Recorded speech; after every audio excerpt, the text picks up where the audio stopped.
Bonjour à tous, vous écoutez Une vie de yogi, un podcast de Yogi Lab. Je m'appelle Tiffaine et je suis professeure de yoga sur le site yogilab.fr. Vous écoutez l'épisode numéro 46 et nous allons parler du défi des relations sociales. Aujourd'hui, je suis avec Pavel. Bonjour Pavel. Bonjour Tiffen. Merci de nous avoir rejoints. On avait bien aimé le format discussion et donc on a décidé qu'on allait continuer comme ça pour le podcast Une vie de yogi. À présent, Pavel va intervenir de plus en plus. Et donc aujourd'hui, comme promis, nous allons parler des relations sociales avec les autres. Par relations sociales, nous allons voir les relations sociales au sens large. Alors vous allez peut-être y trouver votre compte parce qu'actuellement vous êtes en train de réfléchir à votre situation d'un point de vue professionnel, ça peut être d'un point de vue amical, familial ou dans votre relation amoureuse.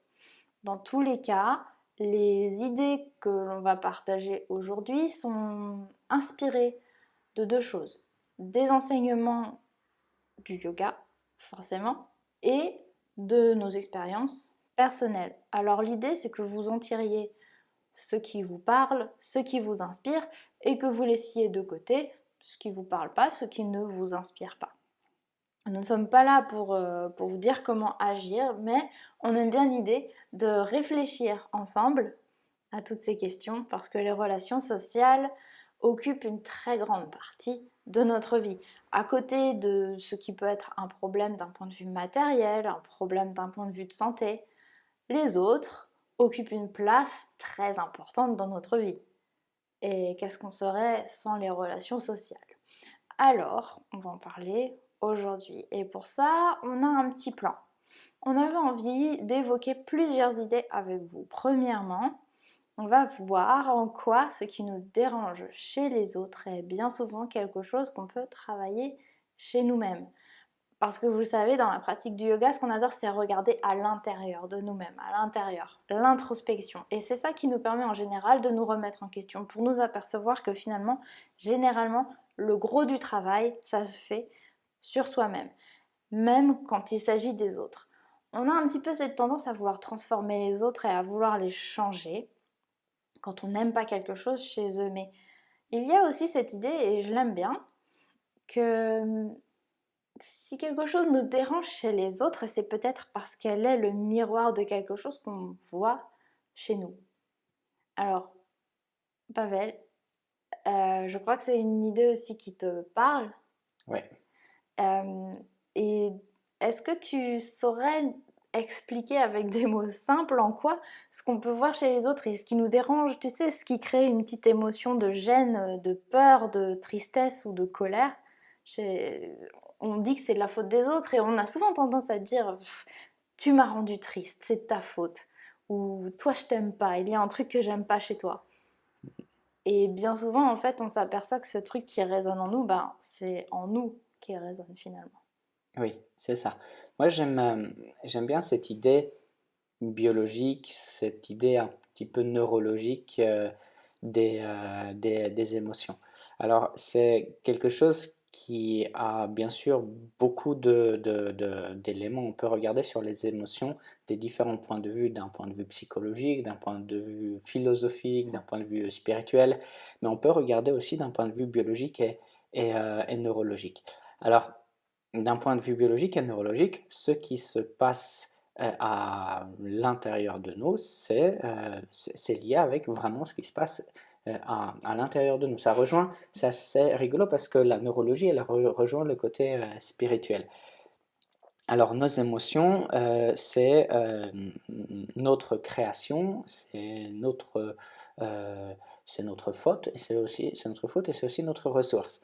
Alors, les émotions, c'est un certain équilibre entre des neurotransmetteurs, comme par exemple les émotions de la peur du stress, l'adrénaline, la noradrénaline, la cortisol, les émotions, les neuromédiateurs de la joie, du bonheur, du plaisir, comme la sérotonine, la dopamine, les neuromédiateurs de l'attachement, comme l'oxytocine, et différents types d'émotions vont être un mélange de ces neurotransmetteurs, ça c'est une chose, et les sensations que ces émotions nous amènent, c'est aussi des réactions de notre système autonome. Alors, du coup, ce qu'on ressent quand on a de la colère, c'est que à l'intérieur de nous on bouillonne, c'est notre corps qui fait ça, et c'est nous qui faisons ça à notre corps. Hem, c'est notre cœur qui accélère par rapport à nos pensées. Si on est joyeux, c'est nous qui avons créé la sérotonine, c'est nous qui avons créé la dopamine. Du coup, la joie qu'on ressent ne vient pas de quelque chose d'extérieur, mais vient de ce mélange chimique qu'il y a à l'intérieur de nous. Et beaucoup de gens disent que justement la neurologie et la biologie, elles simplifient la psychologie à un niveau, jusqu'à un niveau chimique. Que toutes nos pensées, c'est juste de l'électricité, des molécules chimiques. Mais c'est assez intéressant de faire entre ce côté biologique et neurologique une parallèle avec la spiritualité, parce que dans le yoga et dans le développement spirituel, on parle aussi justement, on utilise les mêmes termes, que nos émotions, c'est quelque chose qui est à l'intérieur de nous. Si on est en colère, c'est parce qu'on s'est mis en colère, c'est pas quelqu'un qui nous a énervé. Et pour travailler avec la colère, c'est pas son environnement qu'il faut changer, c'est pas enlever les gens qui nous mettent en colère, mais il faut enlever la colère de l'intérieur de nous. Alors oui, effectivement, ça me parle beaucoup, ce sujet. C'est un sujet que j'aime bien dans les relations sociales. Effectivement, c'est super intéressant en fait de voir que finalement, même quand on veut regarder les relations sociales avec les autres, on s'aperçoit que ça revient toujours à l'intérieur, ça revient toujours à soi, même d'un point de vue biologique, effectivement, ce qui se passe, c'est bien à l'intérieur de nous. Ce sur quoi nous avons une réelle influence, et ça sont vraiment les enseignements du yoga qui viennent un petit peu ajouter à ce que tu dis, c'est que ce sur quoi nous avons une réelle influence, c'est ce qui se passe à l'intérieur. Et pour avoir une influence dessus, en même temps, il faut en avoir conscience. Alors c'est super intéressant de connaître justement ce qui se passe d'un point de vue biologique, parce que si vous comprenez un petit peu mieux pourquoi, comme Pavel l'a dit, vous bouillonnez de l'intérieur, déjà vous savez l'identifier, vous savez ce qui se passe, ça se passe à l'intérieur de vous. Et c'est un peu expliqué, c'est presque rassurant parce que vous avez mis un concept dessus, maintenant vous le comprenez, vous voyez ce qui se passe et à partir de là vous pouvez agir. Et bien souvent si on bouillonne à l'intérieur, on peut mettre des glaçons par-dessus ce qui bouillonne, mais ce qui bouillonne va continuer de bouillir. Donc ça va éteindre un petit peu le feu temporairement, mais à l'intérieur ça continue de bouillir. Le mieux c'est d'aller chercher à l'intérieur justement pour que ça arrête de bouillir. Mm. Euh, J'espère que que c'est une image qui parle, mais avec la pratique du yoga justement, on retire la responsabilité sur les autres et on va chercher vraiment à l'intérieur de soi comme étant unique responsable de ce qui se passe, peu importe l'extérieur. L'environnement extérieur n'a presque plus d'importance, tout est une question de réaction. Tu as utilisé le terme réaction et je trouvais ça intéressant, une réaction biologique finalement ou Mhm. neurologique. Mhm. C'est ce qu'on fait, on réagit, nous réagissons et nous choisissons comment nous réagissons au final une fois que nous avons acquis le recul nécessaire. Alors, il y a un point de vue aussi philosophique qui peut être intéressant. Là, on va peut-être un petit peu plus passer sur la philosophie, peut-être que tu vas pouvoir ajouter autre chose aussi. Quand on s'intéresse aux relations sociales, il y a, j'ai l'impression, certains philosophes, et j'ai personne à nommer, il faudra que vous m'excusiez, je pourrais faire des recherches pour nommer du monde si vous voulez, mais il y a certains philosophes qui viennent nous dire que si nous devons attendre quelque chose des autres.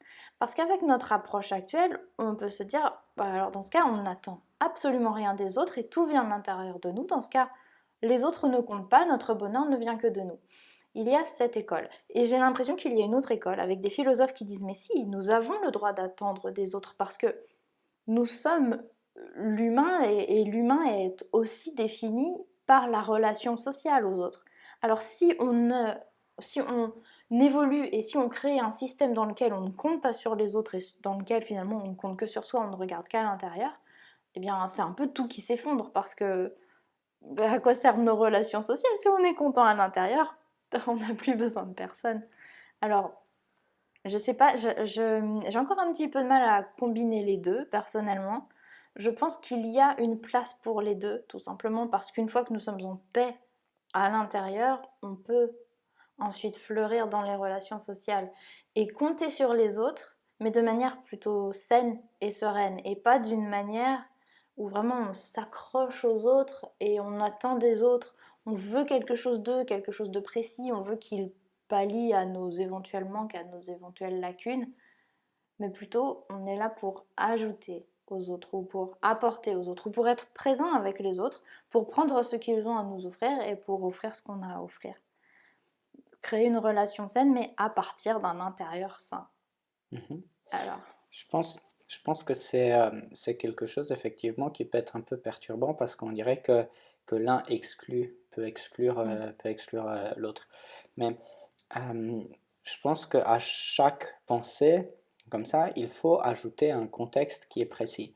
Par exemple, un enfant de 3 ans, il a besoin de ses parents, il a besoin de sa mère, il a besoin de son père pour être nourri, pour être protégé. Et c'est quelque chose qui est tout à fait normal, ça, il n'y a aucun problème, il y a aucun problème avec ça. Il en a tout simplement besoin et c'est normal et il n'y a pas de problème. Si on change de contexte et si à la place de cet enfant de 3 ans, et on en met un de 35 ans qui a aussi besoin de ses parents pour être nourri et protégé, alors à ce moment-là, il y a peut-être un problème.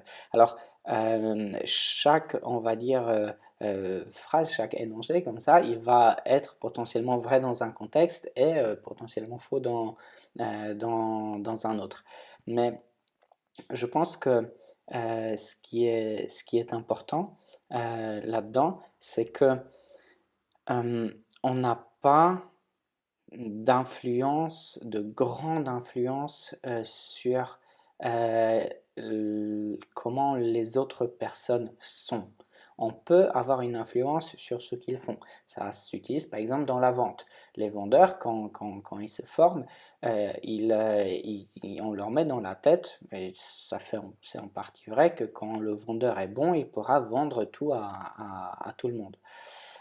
Alors, quelque part, il prend la responsabilité de ce que son client potentiel va faire, de la décision qu'il va prendre. Par contre, il ne peut pas avoir une influence sur comment est l'autre personne. Ça, ben, malheureusement ou heureusement, c'est impossible. Parce que moi, je ne voudrais pas que quelqu'un ait une influence, le pouvoir de décider comment je suis à l'intérieur de moi. Parce que tout simplement, à ce moment-là, cette personne, elle pourrait décider qu'aujourd'hui, je veux que tu sois heureux et demain, tu vas être malheureux. Ou par exemple, tu m'as embêté ces derniers temps, du coup, tu vas être malheureux jusqu'à la fin de tes jours. Alors, je suis assez content que ça dépend que de moi. Alors, comment on se sent à l'intérieur de nous dépend vraiment que de nous. Et est-ce que ça veut dire qu'on n'a pas besoin des autres? Ben, un peu oui, un peu non. On n'en a pas besoin pour se sentir bien. On n'en a pas besoin pour être heureux. On n'a pas besoin d'avoir de Ferrari pour être heureux. On n'a pas besoin d'avoir une villa avec une piscine pour être heureux.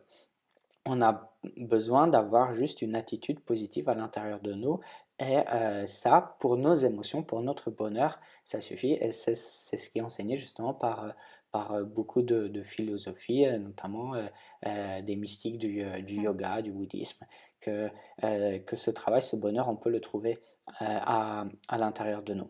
Après, euh, on pourrait dire que oui, bah, ça suffit. On peut s'asseoir et être heureux et juste sourire et puis mourir de faim, mais en étant heureux et la faim n'est plus un problème. Et techniquement, c'est tout à fait possible. On peut avoir un mélange comme ça de neurotransmetteurs à l'intérieur de nous qui va faire quelque chose comme ça.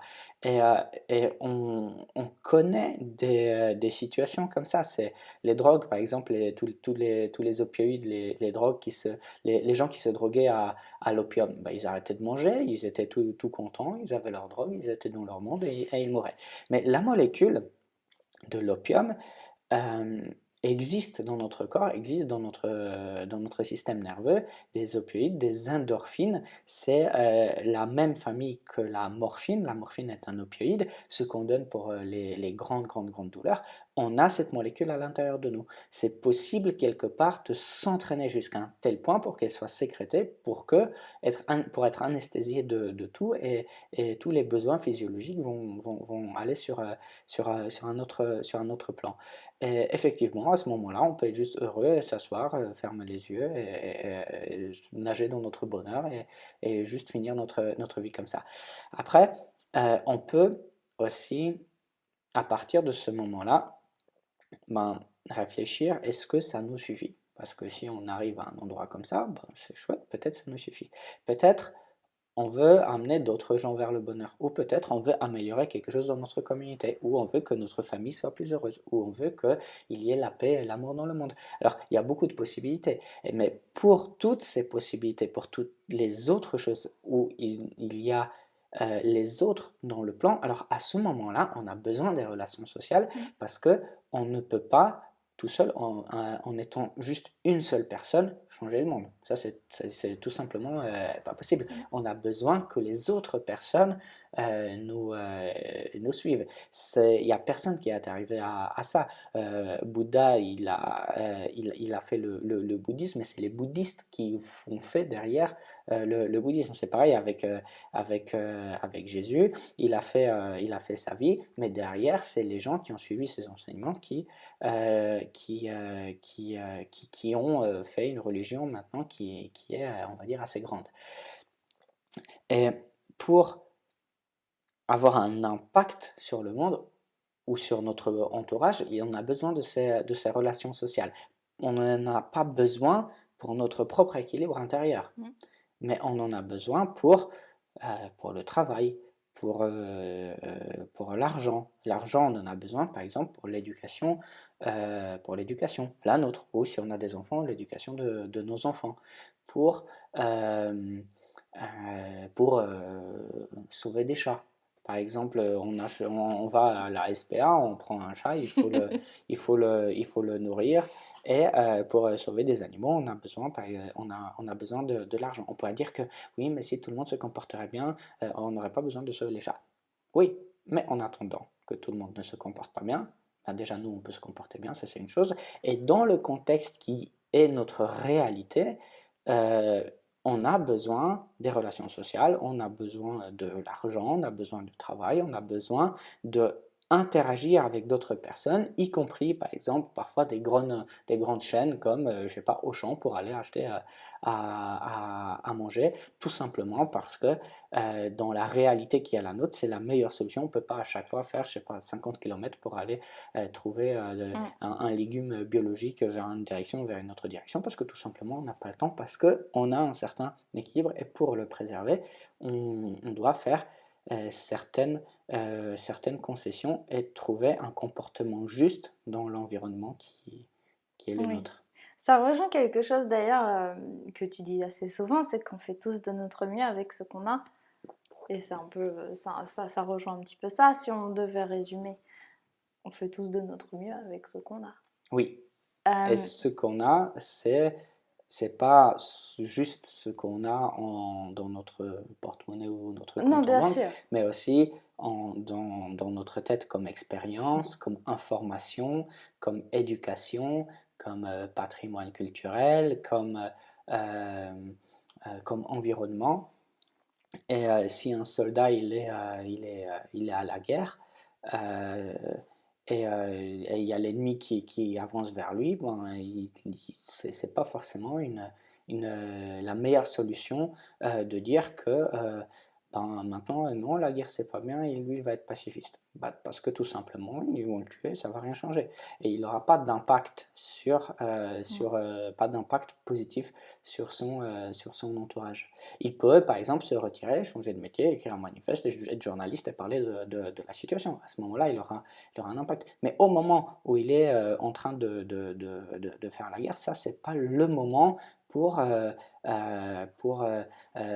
s'asseoir et faire une dissertation spirituelle, écrire un livre. Un peu Alors, compliqué sur le champ de bataille, oui. l'environnement aussi détermine certains comportements.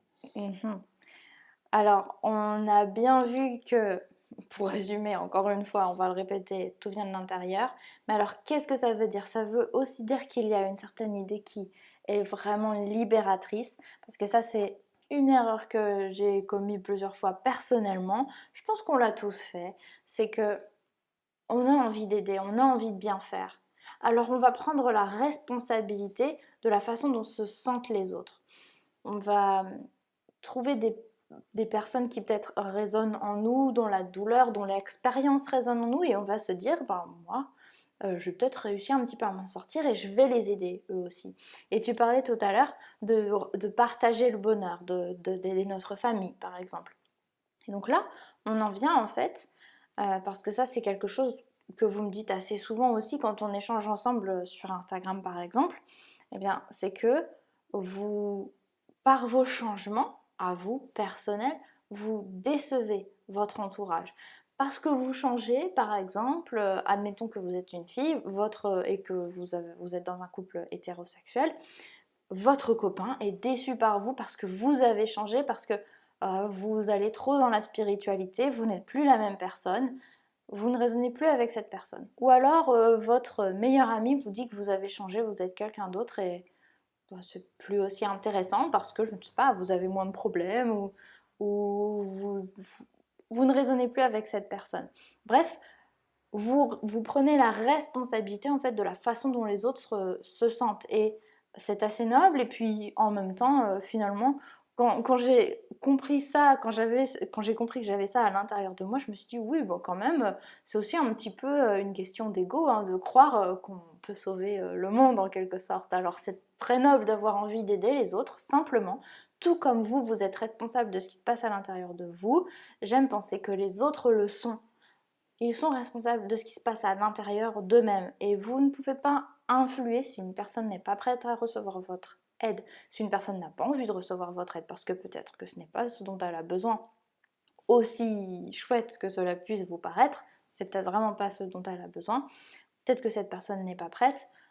Bref, il y a des tas de combinaisons qui font que finalement, vous n'êtes pas responsable de ce qui se passe chez les autres. Vous pouvez faire de votre mieux. Ça ne veut pas dire que demain vous pouvez mettre une claque à votre copain et que s'il n'est pas content, c'est sa responsabilité à lui. Ça l'est un petit peu. Mais votre comportement, c'est votre responsabilité et bien sûr, on a tous envie de bien se comporter.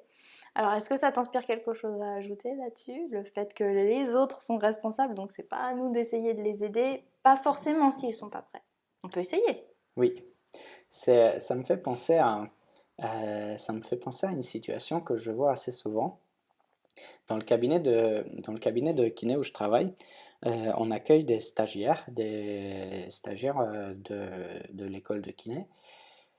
Et ils sont très motivés parce qu'ils croient dans le métier, ils ont des connaissances, ils viennent et parfois ils viennent même travailler au cabinet après avoir fini à l'école, ils reçoivent leur diplôme, alors du coup c'est leur premier travail, ils sont super motivés, ils viennent avec une grande force intérieure et ils veulent maintenant soigner tout le monde.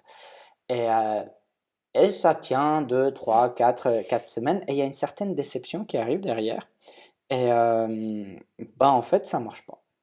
Alors c'est pas que la kiné ne marche pas, parce que la kiné, elle marche exactement comme elle doit marcher, elle marche très bien. C'est c'est juste, une déception parce qu'ils connaissent une solution, ils la donnent à un patient et le patient ne la prend pas pour, des raisons variées. Ou il a pas cru au kiné, ou il a pas envie, ou il a pas le temps, ou il y a autre chose. Et du coup, on peut potentiellement soigner cette personne, en théorie, mais en pratique, c'est pas possible. Parce que, par exemple, pour cette personne-là, pour ses douleurs, ce qu'il faut, c'est qu'elle fasse 10 000 pas par jour, et on lui demande de faire ça, elle ne le fait pas. Elle n'a pas le temps, elle n'a pas envie, elle croit pas à cette solution, et on lui demande de faire quelque chose, elle ne le fait pas. Ou quelqu'un d'autre qui devrait changer ses habitudes alimentaires ne les change pas. Ou on envoie une personne 2 fois par semaine, mais on lui dit que tous les jours il faut faire un exercice, et cette personne le fait effectivement au cabinet, et en dehors du cabinet ne le fait pas. Et à ce moment-là, ben, il y a une frustration qui vient, parce qu'on sait ce qui est bon pour cette personne. Alors on croit ce qu'on sait, mais à cette période-là de la carrière où on vient de finir nos études, on a l'impression qu'on sait tout, et on est persuadé que c'est justement ça qu'elle a besoin, et si elle fait ça, elle sera guérie, mais elle ne le fait pas. Alors peu importe si c'est vrai ou si c'est pas vrai cette idée, c'est juste que quelque part, on peut mettre ça au sens un petit peu plus large. On voit quelqu'un qui a un problème, on pense avoir la solution, on lui donne la solution, et la personne tout simplement ne la prend pas, et nous on est déçus. Alors il y a plusieurs erreurs dedans. La première, c'est qu'on pense qu'on a la solution. Et en fait, si nous, on a réussi à résoudre un problème chez nous, ça ne veut pas dire que la même solution peut s'appliquer à tout le monde. Ça, c'est une erreur qui est très importante, parce que euh, plus on rentre dans les détails, plus on voit que les sujets ils sont complexes, plus on voit que les problèmes des gens ont un fond plus profond. Et les solutions simples, toutes faites, c'est juste comme des généralités. Plus on généralise, plus on a de chances de se tromper. Alors si par exemple, je ne sais pas, pour nous, le jeûne intermittent c'était une solution, ça ne veut pas dire que c'est une solution pour tout le monde, et ça va maintenant sauver la planète. Ça, c'est la première solution, ça, c'est le premier problème, qu'on pense qu'on connaît la solution pour le problème de la personne. La deuxième chose, c'est qu'on pense qu'on a pleinement compris le problème de l'autre personne, ce qui n'est pas le cas non plus, parce que pour pleinement le comprendre, il faudrait être dans la peau de cette personne-là, et même en étant dans la peau de cette personne-là, parfois, elle-même, elle ne comprend pas tout à fait son problème, et c'est pour ça que parfois, elle va voir, par exemple, un psychologue pour voir à deux, pour cogiter sur le fond du problème. Et nous, parfois, dans notre ego surdimensionné, après une discussion parfois de 5 minutes, ou après avoir lu une sorte de plainte sur un Instagram ou sur un Facebook, on dit « Ah, toi, tu as ce problème-là, ben, fais ça, ça va solutionner ton problème. » Ben, non, c'est juste que ça marche pas, c'est juste que ça marche pas comme ça, parce que ça, c'est quelque chose de trop, c'est trop simple. C'est comme, je sais pas, il y a un couple qui a des problèmes, et ils se disputent, ils ont par exemple des enfants, ils ont aussi des problèmes financiers, il y a des choses qui se passent dans le travail et tout ça, et il y a quelqu'un qui va dire oh je suis fatigué, j'en ai marre, et du coup tout ça, ça m'énerve sur un truc, et quelqu'un en dessous va dire il suffit d'être dans le moment présent. Ouais, non, peut-être, mais pas tout à fait en fait. C'est pas du tout suffisant. Troisième chose, on part du principe que si on donne quelque chose, l'autre personne, elle doit l'accepter. Bah non, pas forcément. C'est chouette qu'on donne, mais on ne peut pas attendre que l'autre elle accepte. Si elle veut, elle accepte, c'est bien. Si elle veut pas, elle n'accepte pas, et c'est très bien aussi. On ne peut pas forcer les gens à prendre ce qu'ils n'ont pas envie. Alors, imagine une situation que quelqu'un vient et il te donne tes solutions, et tu es obligé de les accepter. Mais c'est tout simplement atroce. C'est comme si tu allais dans un magasin et c'est le vendeur qui décidait ce que tu allais manger ce soir. Ça n'a aucun sens. Oui. Alors, il faut appliquer cette logique qu'on applique à soi-même, qu'on veut être libre et prendre nos propres décisions.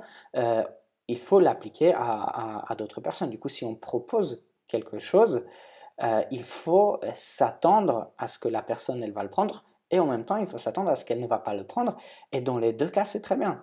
Notre but c'est pas de la soigner, c'est juste de donner ce qu'on a de positif, et si ça lui plaît c'est bien, si ça lui plaît pas c'est très bien aussi, c'est son choix, c'est pas le nôtre. Nous si on a quelque chose qui peut solutionner son problème et on ne lui donne pas, à ce moment-là, ça nous crée une certaine attitude, un certain karma. Si on a une solution, on l'offre, ça crée un autre karma. Et si la personne l'accepte, ça lui crée un karma. Si elle ne l'accepte pas, ça lui crée un autre karma. Mais c'est le sien. Mm. Et ça ne nous concerne pas. Alors, à partir du moment où on donne quelque chose, euh, ben, si c'est des connaissances ou du savoir, si on partage quelque chose comme ça, ce que les autres font avec, c'est juste leur problème et on ne peut pas attendre qu'ils vont le prendre. Alors, dans cette logique, quelque part, de vouloir sauver les autres et de sauver ce monde, on peut faire plusieurs erreurs et c'est toujours bien quelque part de se recentrer à chaque fois et de se poser la question pourquoi on veut faire Mhm. quelque chose comme ça? Pourquoi on ressent le besoin quelque part de l'aider? Est-ce que c'est tout simplement de bonté de cœur parce que j'ai quelque chose et je veux le partager? Ou est-ce que c'est quelque chose qui est un petit peu plus profond? C'est quelque chose qui nous pousse parce que peut-être c'est signe que justement on a un problème à l'intérieur de nous sur lequel il vaudrait mieux méditer un petit peu. Oui, tout à fait, parce que finalement, ce qu'on ne supporte pas de voir chez les autres, eh bien, c'est quelque chose qu'on, bien généralement, on ne supporte pas de voir chez nous, mais qu'on voit chez nous, ou en tout cas qui résonne. Ça fait beaucoup de choses dont on a parlé aujourd'hui. Alors, je te propose qu'on se garde la suite pour un prochain épisode, parce que je pense qu'on a donné pas mal de matière. Alors, merci beaucoup Pavel d'avoir Merci, partagé avec nous. J'espère que vous avez apprécié, et puis on vous dit à bientôt pour la suite de cet épisode. à Merci. bientôt.